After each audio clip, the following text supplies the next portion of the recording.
Vyacheslav Ermolov, known as Elephant, was born in 1962 in Ryazan. No education, no profession, just size, strength, and intimidation. Started as a taxi driver, overcharging passengers and using his massive build to scare anyone who argued, but petty hustling wasn't enough. Elephant began recruiting athletic young men, mostly orphans from foster homes. He trained them, supported them financially, gave them purpose. In return, they gave him absolute loyalty. They were ready to kill for him. First, they protected street scammer. Then they moved into advanced fee car scam, taking money and disappearing. Soon they were extorting businesses across Ryazan. Those who refused to pay were beaten, some were executed.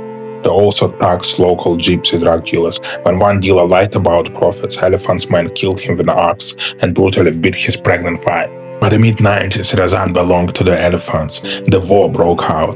The rival was the gang of Viktor Arapetov. The conflict exploded over control of protection rackets. One night, Arapetov was partying in a club with his crew when Elephant's gunmen stormed in with AK-47s and opened fire. 8 people were killed, 9 were wounded.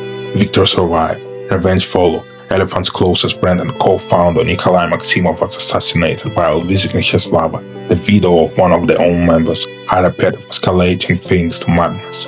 During Maximov's funeral, he planned to bomb the church, civilians included. A 25-year-old carrier carried a suitcase bomb toward the building, but fate intervened.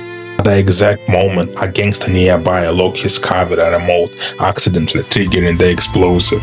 Blast tore the carrier's legs off. Still alive, he was surrounded by Elephant's men. They demanded to know who sent him, but they already knew.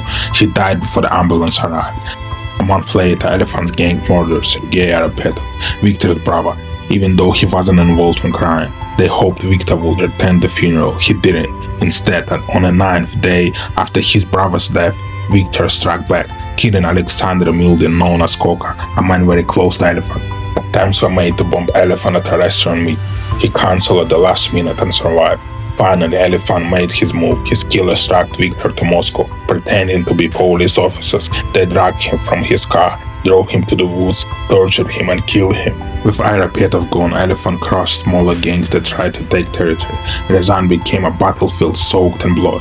Police only began a serious crackdown in '96 after hundreds of murders. The turning point came when the gang killed a major factory owner. Terrified businessmen united and appealed directly to the city's mayor. Investigation followed. 4 years later, 22 gang members were sentenced to only 10 to 15 years in prison. But Elephant, he vanished. With millions in cash, he fled to Europe. Sightings placed him in Germany and the Czech Republic, and then nothing. The Elephant disappeared till this day.